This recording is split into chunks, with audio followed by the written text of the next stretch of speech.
I was on a bus, heading to Deadwood, a small town in northern US.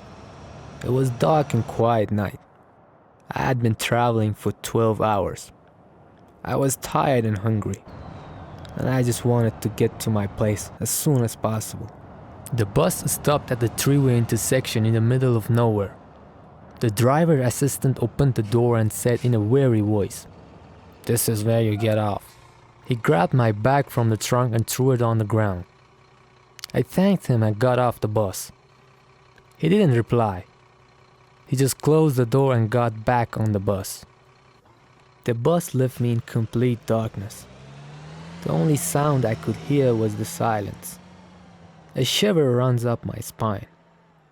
I picked up my bag and walked to the other side of the road. I hoped to find a car that would take me to Deadwood. I heard a car coming from my left. I turned my head, but I couldn't see anything. It was like it was invisible. I reached in the middle of the road and sat down. I had lost all my hopes of finding a ride. Suddenly, a bright light flashed in the dark.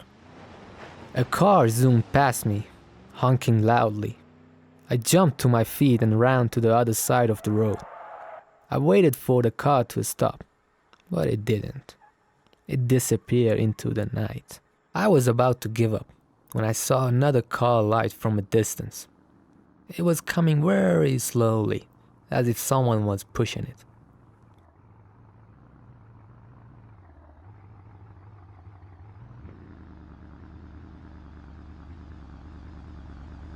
I waved my hands and shouted, "Deadwood! Deadwood!" The car stops a few meters away from me. It was a tomato red car with a dented bumper, cracked windows, and a lot of smoke. All the windows were rolled up. I bent down and asked loudly, "Are you going to Deadwood?" Someone opened the front door of the car. I didn't wait for an answer. I just got in the car and put my bag on my feet. I looked around and saw that the car was a mess and stinky. There was no light, no radio, no air conditioner. The only thing that worked was the engine, and it sounded like it was about to die.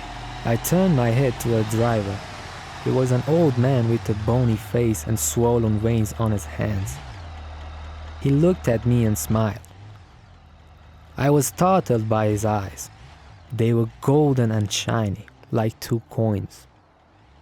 He had a few yellow teeth left in his mouth, and he showed them to me when he laughed.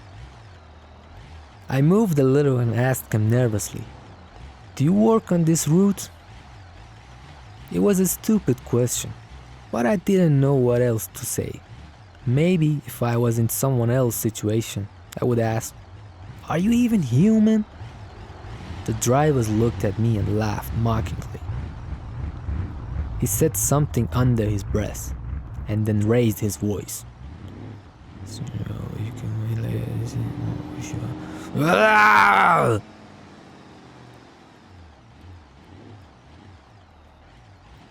I felt a surge of fear. I wished I had never gotten in the car. I wished I had stayed on the bus. I wished I had never left home. I tried to calm myself down, as I told myself that the driver was just an harmless old man. Maybe he was a farmer or a shepherd. Maybe he was going to Deadwood to sell his products. Maybe he was a nice person who was trying to help me. As we were going, a light from a car in the opposite direction made everything bright, and I looked at his shoulder and saw some red spots on his clothes. I wondered what they were. I turned my head to the back seat and saw something that made my blood run cold. There was something wrapped in white cloth, stained with blood. Next to it, there was some chemicals and tools like an axe and a saw. I realized that the driver was not a farmer or a shepherd. I panicked and pulled the door handle. It didn't open. I tried again and again. but it was useless. The door was locked. The window was also stuck. I was trapped in a car with a man and a dead body. I wanted to scream, but no sound came out of my mouth. I punched the window next to me. The driver looked at me, but he didn't smile anymore. He was angry. His eyes were full of violence, and then he raised his voice. "Sit still and be quiet, or I'll make you regret it." The car stopped next to a light. He throws me and my stuff out. It was a shop in the middle of nowhere. A young man with a long beard line came out of the shop and saw me. He took my hand and helped me up. I was in pain. The driver got out of the car and said something to him in a local language that I didn't understand. The young man looked at the back seat of the car and asked me, "What's wrong, bro? Are you sick?" I pointed at the car and said with a stutter, "Blood. Corpse." The young man laughed. He said, "Don't be afraid, bruh. You're so wrong. Mr. Blade is a butcher of the neighborhood. He goes to the slaughterhouse several times a week for meat. What you saw behind the car is a cow's carcass." He said that he would take me there. He said that Mr. Blade was a good man. He said that I had nothing to worry about. I didn't believe him. I didn't trust him. I didn't trust anyone. I just wanted to get away from that place. I just wanted to forget that night. I just wanted to wake up from that nightmare. I get in his car and thanked him. He opens the door for me again.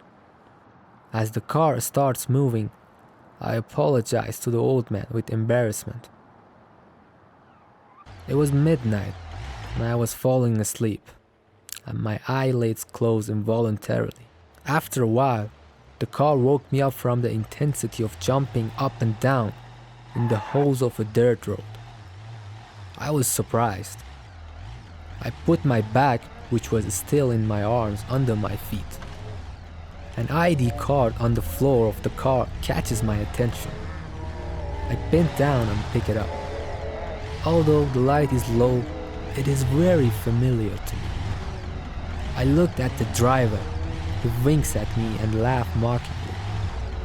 I turn my head back to the car, and a bloody face with a long beard line peeks out from behind the stuff at me.